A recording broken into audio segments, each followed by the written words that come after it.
The reunion of Love is Blind Ohio is out.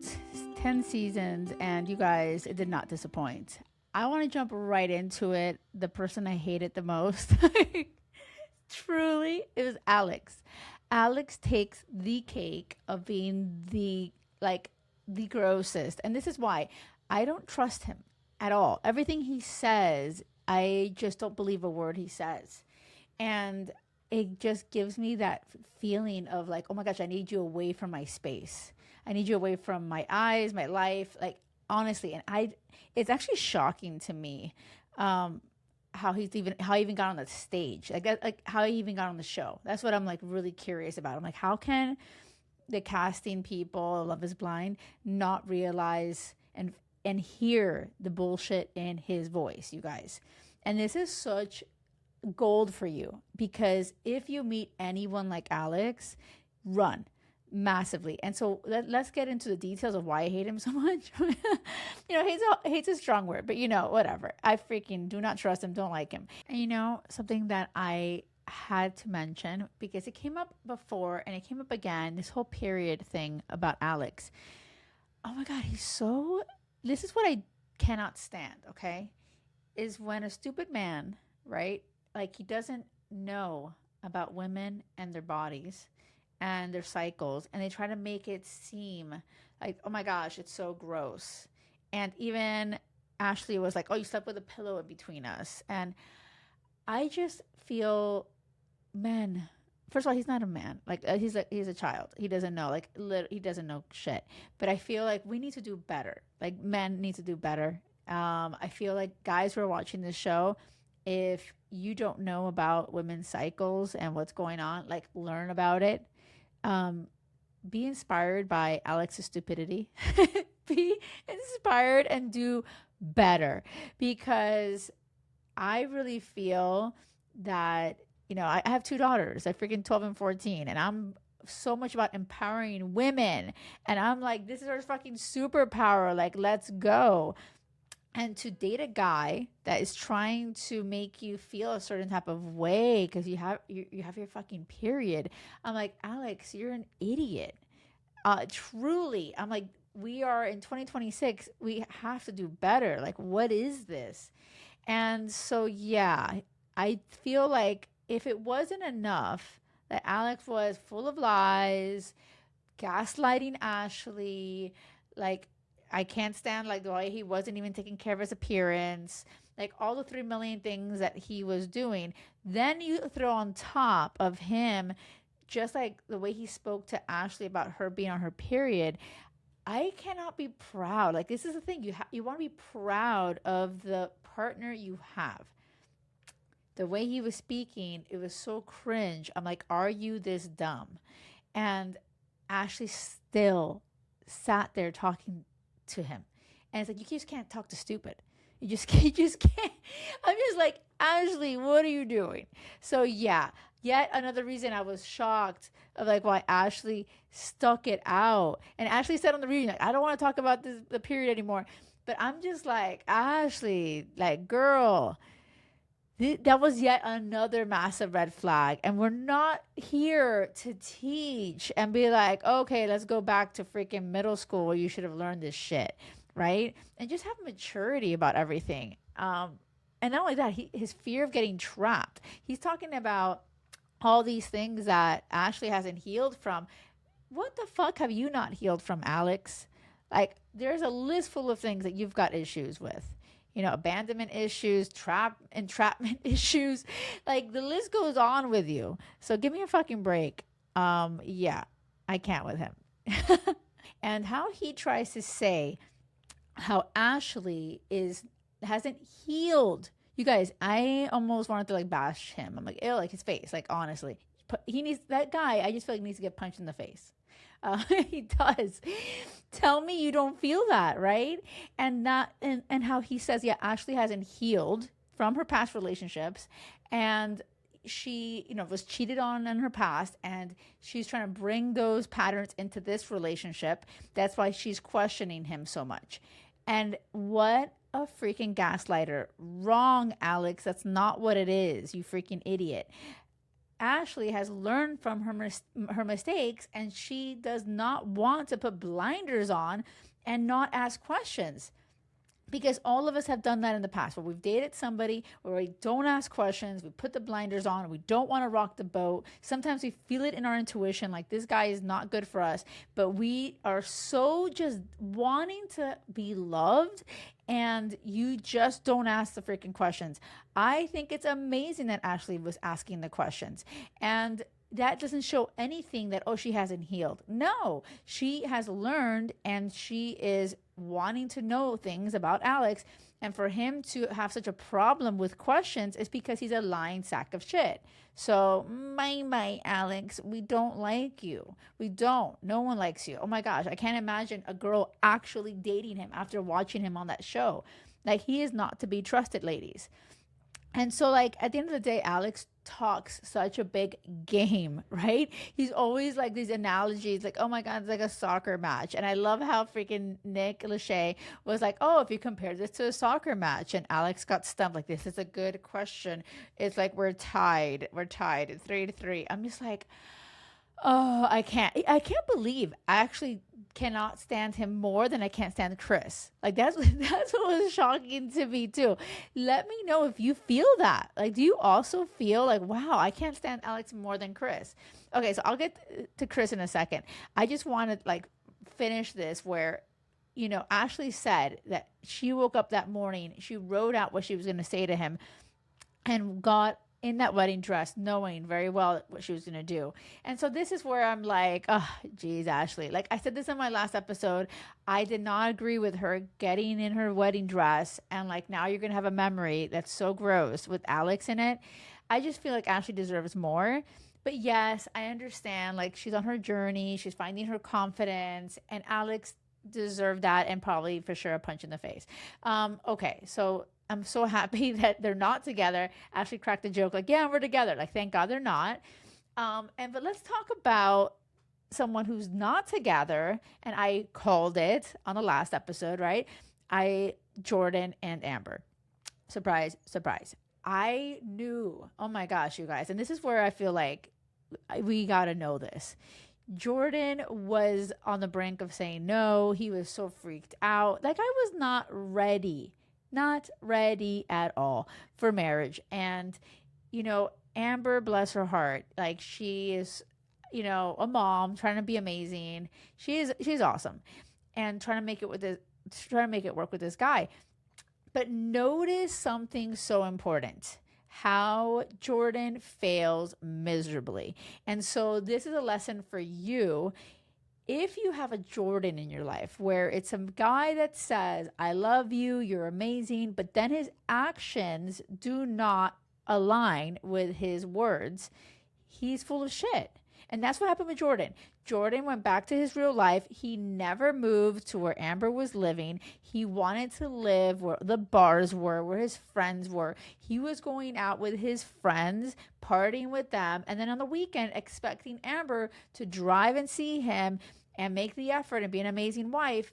And she wasn't feeling that. She wanted him to make more of an effort. Mind you, she's the one that's a single mom, like killing in her career. Also, like, just her daughter's at school. So like, she has a lot going on. And as her partner, he can make the effort and show up for her.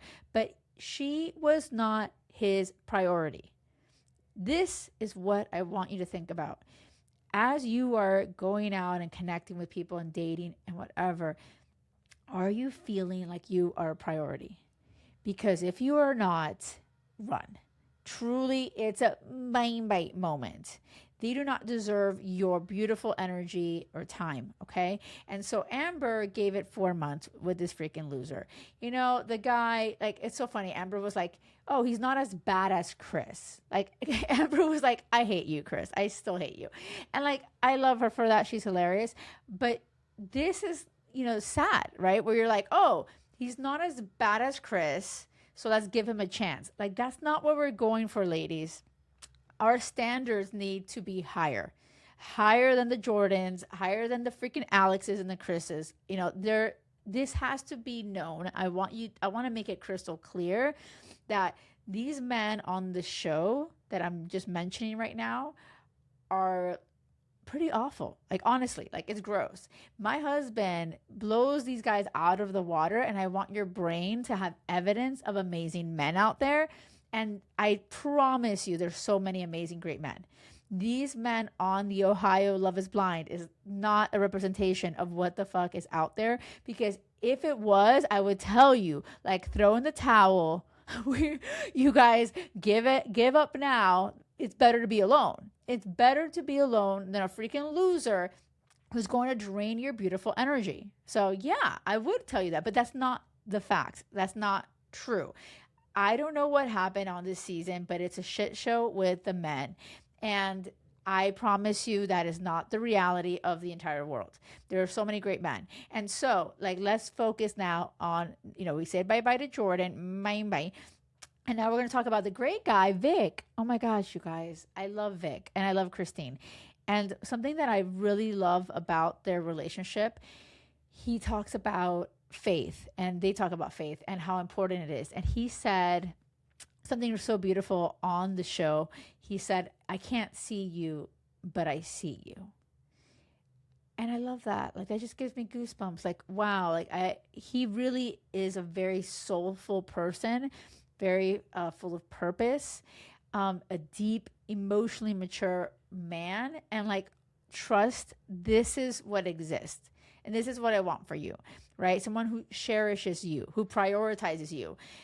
These other boys, like, honestly, not men, like Chris, Alex, and Jordan, do not have the capacity to cherish a woman.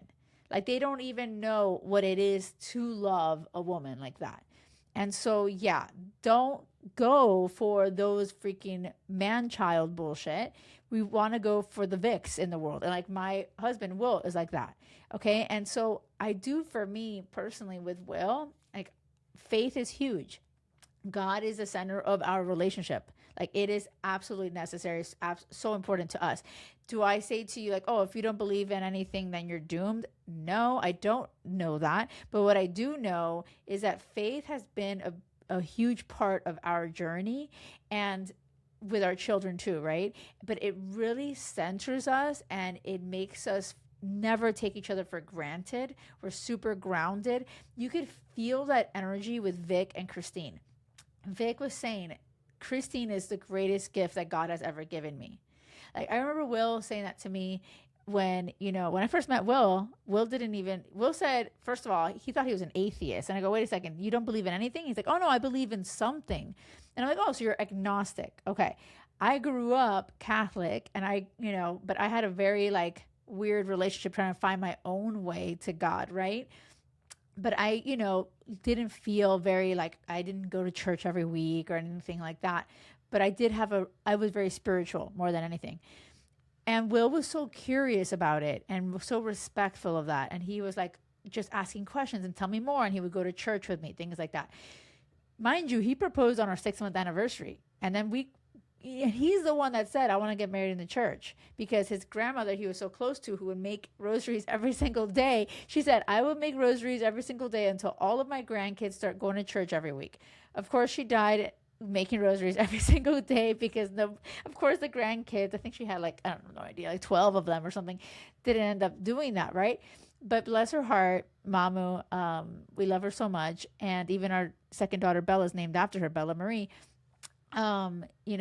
Will loved her so much and was like, I want to get married in the church, right? So like, there was a connection for him there.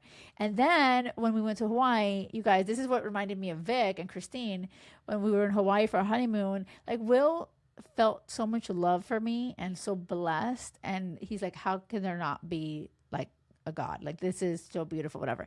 And you start to feel like that appreciation. And God is love, like, to me, that, right? So the more you get vulnerable and drop your guard and you feel connection with somebody, this is where you start to see God in all things and feel that. And so, this is something where I have seen it with my clients too. When they come into my world, sometimes they're lost faith because they're like, oh, God has forgotten me. Like, what about me? Like, I haven't found love. And so when you start to really pour into yourself and love yourself, and then you start to actually connect with people and find love, your faith starts to increase. The point is that Vic and Christine, how they both have dropped their guard and like really let each other in and have fully accepted each other for who they are. And they feel so grateful. It's like, oh my gosh, like how I get to love this person. You feel that. And like truly after 18 years of being married to Will, like I feel that way. I'm like every single day waking up obnoxiously happy. Like I want you to understand that like that energy of like I'm so blessed. I have so much love in my life. And I could feel that from Vic and Christine. And I feel like so much of that is because their relationship is so rooted in faith. And so, like, if you're listening to this and for some reason, it's not landing, or maybe it's not resonating, or maybe you're curious, like, really reflect on that, because I had to find my way in my relationship with God and my spirituality, and I think that was a very important part of my journey in accepting love, in finding love for myself, and just creating that space to receive love from someone who really was ready to love me, right? So until you get to that space of knowing your worth and knowing, oh my gosh, how loved you are from this higher power, God, universe, however you want to say it, right? It's like you start to, if you don't feel that, if you don't know that, you're just going to accept bullshit and guys that don't absolutely adore you and cherish you. And so I absolutely love how Vic and Christine saved the show for me. Like, I feel like if they weren't on the show, I would be like throwing in the towel for Love is Blind. I'd be like, oh, okay, I'm never watching this again. They saved the show for me. I was like, okay, there's real love, because everyone else didn't make it. And I don't want to see that. It's just like depressing. I don't want you to see that either. If you didn't have one good example of a relationship that actually lasted and like could make it, then I would be like, why are you watching this? You're only going to confirm the thoughts that you already have, possibly, that all men are trash, because so many of these men were trash. So Vic saved the day. I want to talk about the other guy, Mike. You know what? I'm going to be really, really honest about this. Mike, I didn't believe him. He said, him and Emma talked like a couple nights before the wedding. And they said they both were going to say no. They weren't ready to get married because she needed time to figure out the whole kid thing. And then she says yes at the altar. I truly believed her and trusted her. And this is where I feel that Mike didn't. Mike was saying at the reunion, he's like, and Emma said that, like, she just flipped like that. And we had agreed that we were not there yet. And so if she flipped that easily, then how could she'll flip it about kids and then she'll go back to not wanting kids? I was like, ew, Mike. Ew. Like, I thought he would be like one of the very few guys that I kind of liked on the show. But when he said that, I was like, bullshit. I feel like the kid thing wasn't even a deal breaker. I don't think it was a deal breaker. I honestly don't know all the reasons why he stayed on the show, whatever. But I feel like he didn't fully love her. I don't believe him. I don't. Let me know if you agree or not. But with the way that he was saying that, I'm like, bullshit. And then 3 months later, however long after, right after, he's now fully in a relationship with the girl that was in the audience that he said for the past 7 months. He's been with her. And so something feels suspicious. I'm like, this isn't feeling good to me. And Emma, bless her heart, she's like, I'm doing a lot of work on myself, therapy. And that's always great. I'm a big fan of inner work, therapy, right? But I really feel like how that all went down, I just feel like Emma deserved more. I don't know. I feel like Emma can do better than Mike. I feel like Emma should know that. I want her to know that. She's just amazing. I absolutely loved her. And the way that it all happened, I'm like, ew, disappointed, right? Okay, so I'm done talking about Mike. I don't even care. Let's talk about Jess. Freaking Jess and Chris, you guys. Jess is a freaking powerhouse. I love her. She's a freaking badass, brilliant doctor. And Chris is a freaking loser, right? And, Chris, he was the one saying to Jess how, I'm into women that go to Pilates every day, work out. Your body doesn't do it for me. Sex doesn't do it for me. You're gross. I love that Jess called him out on his bullshit. I love that Jess was like, he has some deep insecurities and he's trying to put it on me. She's like, I'm so happy that, if this would have happened to me a few years ago, that would have destroyed me. But she's like, now I know that when, I know who I am and what I am and my worth. So when an idiot comes along and tries to say something like this, I know like, oh, he's an idiot. I'm not even going to pay attention. She knows not to make it mean something about her. And I applaud her for that. Like, this is so brilliant and wonderful. And this is so much about what I do with my clients in my program as a love and dating coach. It starts with you loving yourself, you knowing how worthy you are. And no matter what happens around you, even whatever rejection, quote unquote, right, happens, you know that it doesn't mean anything about you. Oh my gosh, I'm freaking amazing just the way I am. And if someone says some bullshit about you or tries to dim your light in any way, you're like, this clearly is not aligned to me. That is it. And so I love that Jess has really embraced that, knows her worth, and was able to she didn't even want to say anything to Chris. I love it. She's like, I have nothing to say to him. And what I love for her too is that the other guy that was on Love is Blind that she was talking to, he showed up for her as a friend after the show was done. And I love how that man spoke about Jess, how everywhere when she walks into a room, she makes it better. She lights up the room. Every time she talks to somebody, he's just so proud of who she is. And he's like, and he apologized that he couldn't make that decision when he was in the pods with her. He couldn't be that man to go all the way with her, but he realized, oh my God, I have a second chance. The universe give me a second chance. I'm going for it. And he absolutely declared his love for her on national TV. And it was so beautiful. I love that it was a happy ending for Jess. And this guy blows Chris out of the water. Like, let's be clear. Chris is a loser, truly. Like, the way he even spoke, I felt like he is saving face. But Vanessa, what's her name? Vanessa Lachey, Nick Lachey's wife. Oh my God, I totally blanked out for a second. That's awful. I'm sorry. I'm having like a freaking senior moment. And so she says to him, like, are you just trying to save face? Or do you really have you taken steps to actually be more emotionally mature? Because he said that I wasn't emotionally mature. And he's like, yes, I'm taking steps. Bitch, shut the fuck up. You're not taking any steps. Like, I literally would spell it out. I want to know what the hell steps you're taking, because I call bullshit. I don't trust the guy. I do not trust him. I don't, this is the thing that was interesting.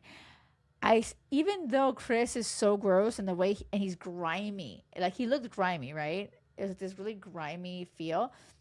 Even though he's so grimy and gross, I still don't like Alex more. And I think the reason why is that Alex still thinks he's hot shit, and he thinks that, he's above everybody when he's so not. It's just so dumb. I'm like, oh my God, you're such an idiot. This guy at least knows, oh wow, like I'm coming off a certain way, let me try to fix it. So I don't trust him, right? Like, I don't know if he means it or not, but at least he's showing a little humility. He's trying to show a little bit. Alex will not stop. Alex is doubling down on his doucheness. He's like, I don't care. Even the way he talks to the freaking hosts, he's like, tell me where I was inconsistent or something. Ugh. I'm like, shut the fuck up, dude. You're so gross. So yeah, I can't stand Alex more for that reason. Okay. And I'm used to celebrating. I love Jess. And I want to, last people we need to talk about.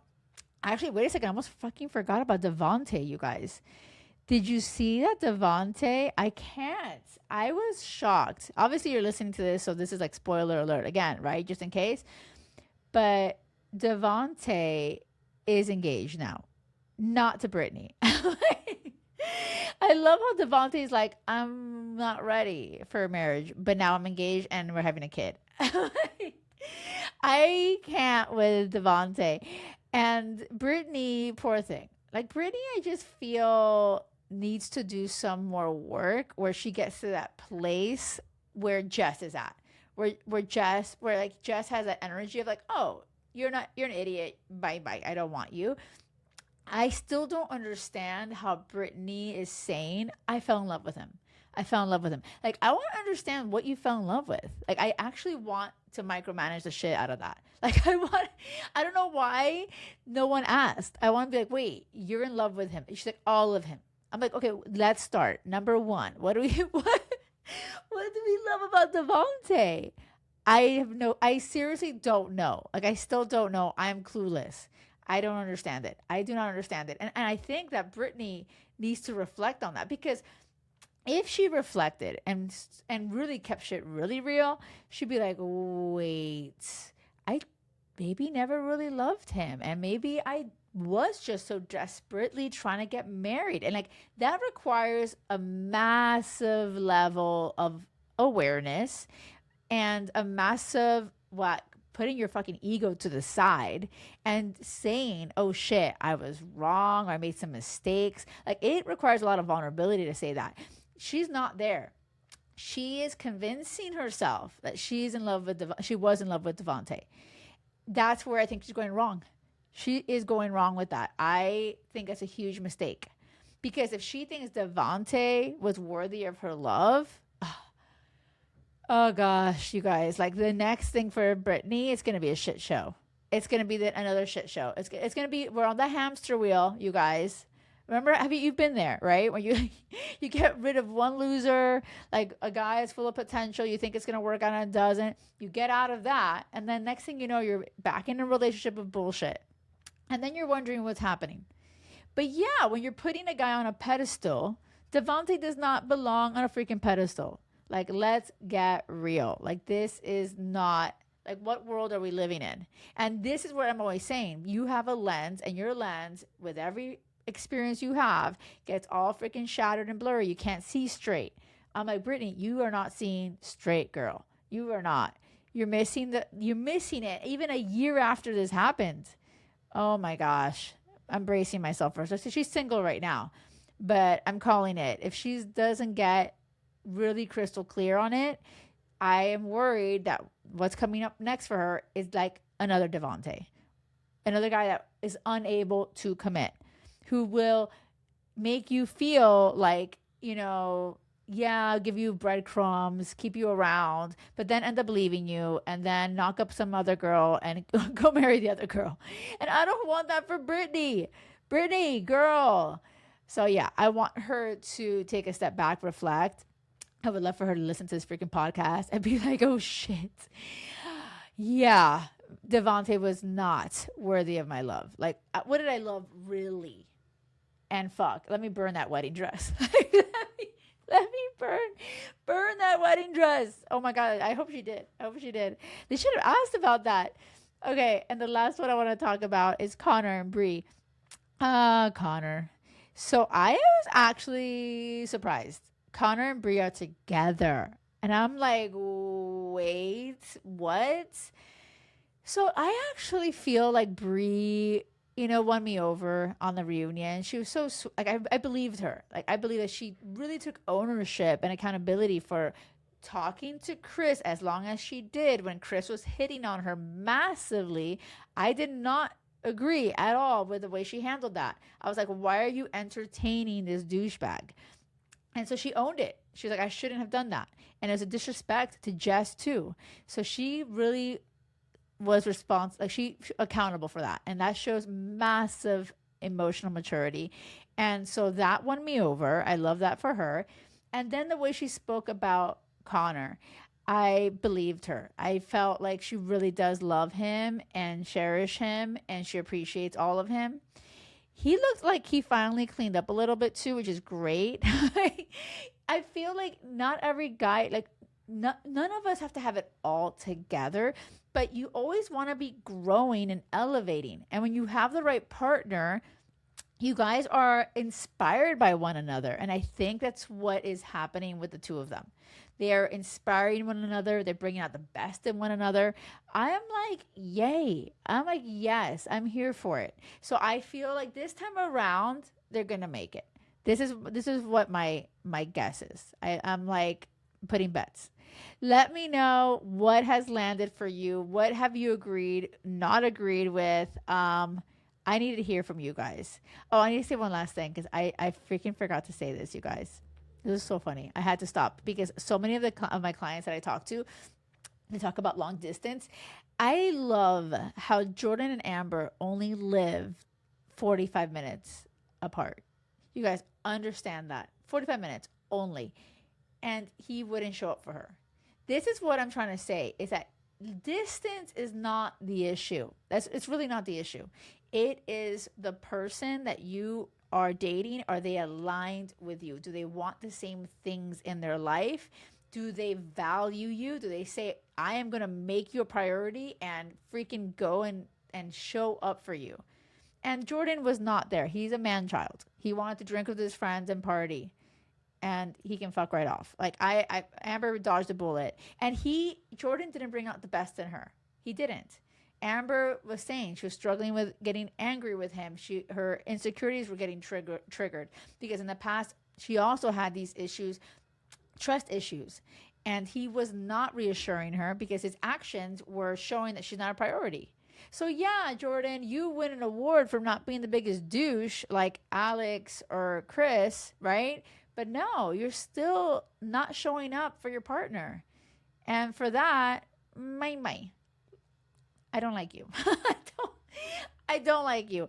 And for the women out there, know that you can do better than the Jordans and the Alexes and the freaking Chris's in the world. If you see these kind of guys around you, run. Do not waste your time. You cannot change them. You cannot. They are on their own journey of bullshit. Let them do their shit. But I want you to know better. I want you to know, oh my gosh, I will not make these mistakes. Oh, I appreciate you listening. I appreciate you taking this guidance. I am on your path for a reason. Okay. And let me know if you're listening on YouTube, drop a comment. Let me know what was the most fucking blow your mind kind of thing that you saw in the reunion. Do you agree with what I'm saying about these freaking men? That was just a shit show. If you tell me that you like Alex, unsubscribe. If you tell me you love Chris, I don't want to hear it. But yeah, I love you. And remember, it has to be crazy love or nothing. Until next time.